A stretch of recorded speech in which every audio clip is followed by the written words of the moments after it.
Bismillahirrahmanirrahim. Assalamualaikum warahmatullahi wabarakatuh. Sahabat yang beriman, sholat subuh merupakan salah satu di antara sholat wajib 5 waktu. Sholat subuh didirikan saat menjelang fajar di mana orang sedang enak-enaknya untuk tidur. Karenanya banyak orang yang mengalami banyak godaan untuk mendirikan sholat subuh, sehingga tidak sedikit umat muslim yang lalai untuk menunaikan ibadah sholat subuh dan memilih untuk melanjutkan tidurnya ketimbang untuk bangun dan menjalankan sholat. Karena itu, Nabi Muhammad SAW menghususkan sholat subuh mulia dengan keistimewaan tunggal. Sholat subuh bahkan memiliki sifat-sifat yang tidak pernah ada pada sholat-sholat lainnya. Saking istimewanya, Nabi Muhammad SAW bahkan sampai mendoakan umatnya yang mengerjakan sholat subuh. Dalam sebuah hadis, Nabi Muhammad SAW bersabda, "Ya Allah, berkahilah umatku selama mereka senang bangun subuh." Hadis riwayat Tirmizi, Abu Daud, Ahmad, dan Ibnu Majah. Sholat subuh juga turut disaksikan oleh para malaikat sebagaimana yang tertulis dalam firman Allah Subhanahu wa Ta'ala. Untuk itu ketika melaksanakan sholat subuh kita dianjurkan untuk membaca surat panjang. Begitu istimewanya sholat subuh hingga ada bacaan surat pendek yang tidak dianjurkan. Allah Subhanahu wa Ta'ala berfirman dalam Quran surat Al-Isra ayat 78 yang artinya, "Laksanakanlah sholat sejak matahari tergelincir sampai gelapnya malam, dan laksanakanlah pula sholat subuh. Sungguh sholat subuh itu disaksikan oleh para malaikat." Dari tafsir ayat tersebut, para ulama menyimpulkan bahwa saat sholat subuh setelah bacaan Al-Fatihah, disunahkan membaca Quran panjang baik surat atau ayat. Sangat disayangkan dan tidak dianjurkan membaca surat pendek seperti Al-Ikhlas, Al-Falaq, dan An-Nas, dan surat lain yang berisi ayat pendek. Walaupun demikian, membaca surat pendek dalam sholat subuh tetap menjadikannya sholat sah. Namun dalam hal ini, bukan perkara sah atau tidaknya, melainkan untung dan ruginya. Terlebih sholat subuh disaksikan oleh para malaikat. Karena mumpung disaksikan oleh para malaikat, maka tentu sangat disayangkan jika hanya membaca surat pendek. Karena jika semakin banyak huruf yang dibaca saat menunaikan sholat subuh yang disaksikan malaikat, maka akan menambah catatan amal kebaikan yang akan disampaikan kepada Allah Subhanahu wa Ta'ala. Rasulullah SAW seringkali memberikan contoh bacaan salat-salat subuh. Rasulullah sering membaca surat Al-Waqi'ah, surat At-Tur, surat Qaf, dan surat At-Takwir. Dari Jabin bin Samurah dia berkata, Rasulullah SAW melakukan sholat wajib seperti sholat yang kalian lakukan sekarang ini. Akan tetapi terkadang beliau meringankannya. Sholat beliau lebih ringan daripada sholat kalian. Dan terkadang dalam sholat fajar atau sholat subuh, beliau membaca surat Al-Waqi'ah dan surah-surah yang semisalnya. Hadis riwayat Ahmad. Semoga bermanfaat. Wallahu a'lam. Wassalamualaikum warahmatullahi wabarakatuh.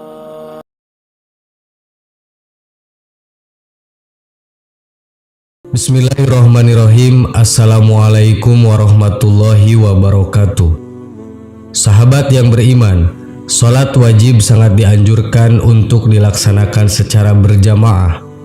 Dalam sebuah hadis disebutkan bahwa melaksanakan sholat wajib secara berjamaah akan mendapatkan pahala 27, lebih banyak dibanding sholat sendirian. Di antara sholat wajib yang sangat dianjurkan sekali untuk dilaksanakan secara berjamaah adalah sholat subuh. Banyak sekali hadis yang mendorong untuk melaksanakan sholat subuh berjamaah dan menyanjung mereka yang menjaganya. Rasulullah SAW mengetahui waktu subuh adalah waktu yang sulit. Seorang muslim bila dibiarkan begitu saja akan memilih mengistirahatkan dirinya sampai matahari terbit dan meninggalkan sholat wajib. Karena itulah Rasulullah SAW menghususkan sholat mulia ini dengan keistimewaan tunggal dan sifat-sifat tertentu yang tidak terulang pada sholat lainnya. Banyak sekali keutamaan yang didapat di waktu subuh. Salah satu keutamaannya adalah Rasulullah mendoakan umatnya yang bergegas dalam melaksanakan sholat subuh. Sebagaimana disebutkan dalam suatu hadis, "Ya Allah, berkahilah umatku selama mereka senang dengan bangun subuh dan melaksanakan sholat subuh secara berjamaah. Hadis riwayat Tirmizi, Abu Dawud, Ahmad, dan Ibnu Majah. Jika Rasulullah SAW yang berdoa, maka tidak akan ada hijab di antara beliau dengan Allah Subhanahu wa Ta'ala, karena beliau sendiri adalah orang yang secara jasadiah paling dekat dengan Allah Subhanahu wa Ta'ala. Pada hadis lain, Rasulullah SAW bersabda bahwasannya orang yang sholat bersubuh berjamaah akan dijamin oleh Allah. Siapa yang menunaikan sholat subuh berjamaah, maka ia berada dalam jaminan Allah. Maka jangan kamu mencari jaminan Allah dengan sesuatu selain dari sholat, yang pada saat kamu mendapatkannya justru kamu tergelincir ke dalam api neraka. Hadis riwayat Muslim. Jika Allah Subhanahu wa Ta'ala yang memberikan jaminan, maka mungkin akal manusia sulit untuk menjangkaunya dan menebak apa yang akan diberikan oleh Allah Subhanahu wa Ta'ala. Waktu subuh adalah waktu yang paling baik untuk mendapatkan rahmat dan ridho Allah. Allah Subhanahu wa Ta'ala berfirman, "Dan bersabarlah kamu bersama dengan orang-orang yang menyeru Tuhannya di pagi dan senja hari dengan mengharap ridhonya.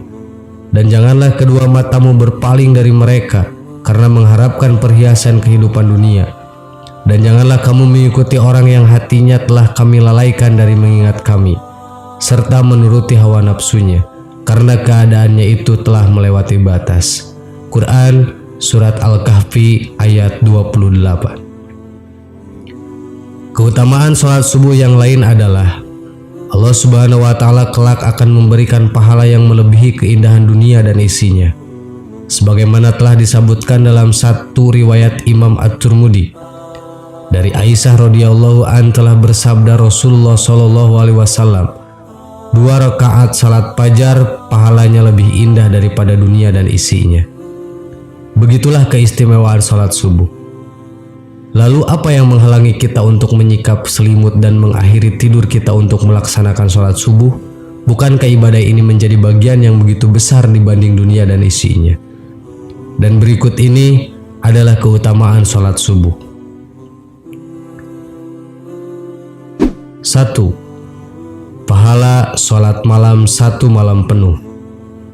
Diriwayatkan Muslim dari Utsman bin Affan radhiyallahu an berkata, Rasulullah SAW bersabda, "Barang siapa yang sholat isya berjamaah, maka seakan-akan dia telah sholat setengah malam. Dan barang siapa sholat subuh berjamaah, maka seakan-akan dia telah melaksanakan sholat malam 1 malam penuh." Hadis riwayat Muslim. 2. Sumber cahaya di hari kiamat. Sholat subuh merupakan sumber dari segala sumber cahaya di hari kiamat. Di hari itu semua sumber cahaya di dunia akan padam, matahari akan digulung-gulung, ibadahlah yang akan menerangi pelakunya. 3. Surga yang dijanjikan. Diriwayatkan dari Abu Musa al-Asy'ari radhiyallahu an, ia berkata, Rasulullah SAW bersabda, "Barang siapa yang sholat 2 waktu yang dingin maka akan masuk surga." Hadis riwayat Bukhari. 2 waktu yang dingin itu adalah sholat subuh dan sholat asar. 4. Melihat Allah. Mereka yang menjaga sholat subuh dan asar dijanjikan kelak di surga akan melihat Allah Subhanahu wa Ta'ala. Hadis Rasulullah SAW yang diriwayatkan Bukhari dan Muslim dari Jarir bin Abdullah radhiyallahu an artinya, kami sedang duduk bersama Rasulullah SAW ketika melihat bulan purnama. Beliau berkata, "Sungguh kalian akan melihat Rob kalian sebagaimana kalian melihat bulan yang tidak terhalang dalam melihatnya. Apabila kalian mampu, janganlah kalian menyerah dalam melakukan sholat sebelum terbit matahari dan sholat sebelum terbenam matahari, maka lakukanlah." Hadis riwayat Bukhari dan Muslim. 5. Berada di bawah lindungan Allah Subhanahu wa Ta'ala. Rasulullah SAW memberi janji Bila sholat subuh dikerjakan, maka Allah akan melindungi siapapun yang mengerjakannya seharian penuh. Hadis yang diriwayatkan dari Jundab bin Sufyan, Rasulullah SAW bersabda, barang siapa yang menunaikan sholat subuh, maka ia berada dalam jaminan Allah. Maka jangan coba-coba membuat Allah membuktikan janjinya. Barang siapa yang membunuh orang yang menunaikan sholat subuh, Allah akan menuntutnya, sehingga ia akan membenamkan mukanya ke dalam neraka. Hadis riwayat Muslim, At-Tirmidzi, dan Ibnu Majah. 6. Keselamatan dari siksa neraka. Terbebasnya dari siksa panasnya api neraka merupakan berita yang sangat gembira. Pasti akan berhubungan dengan kemuliaan masuk surga. Pahala ini tentunya hanya berlaku bagi hamba-hamba yang menjalankan sholat subuh secara berjamaah. Bisa kita lihat di hadis ini. Dari Umarrah radhiyallahu an berkata, aku mendengar Rasulullah SAW bersabda, tidak akan masuk neraka seorang yang sholat sebelum terbitnya matahari dan terbenamnya matahari. Hadis riwayat Muslim. Sahabat yang beriman, itulah beberapa keutamaan berjamaah sholat subuh. Semoga Allah Subhanahu wa Ta'ala senantiasa menjadikan kita orang-orang yang mendirikan sholat secara berjamaah. Amin. Wallahu a'lam. Wassalamualaikum warahmatullahi wabarakatuh.